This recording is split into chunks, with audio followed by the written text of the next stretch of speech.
काशीक्षेत्रनिवासं च कालभैरवदर्शनं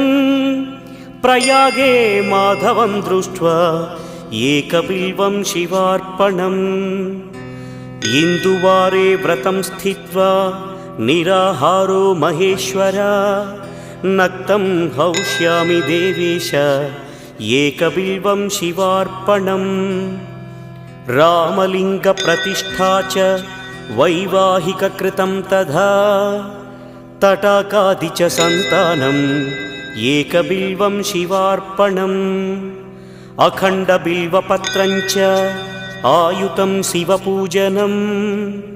कृतं नाम सहस्रेण एकबिल्वं शिवार्पणम् उमया सह देवेश नन्दिवाहनमेव च भस्मलेपनः सर्वाङ्गम्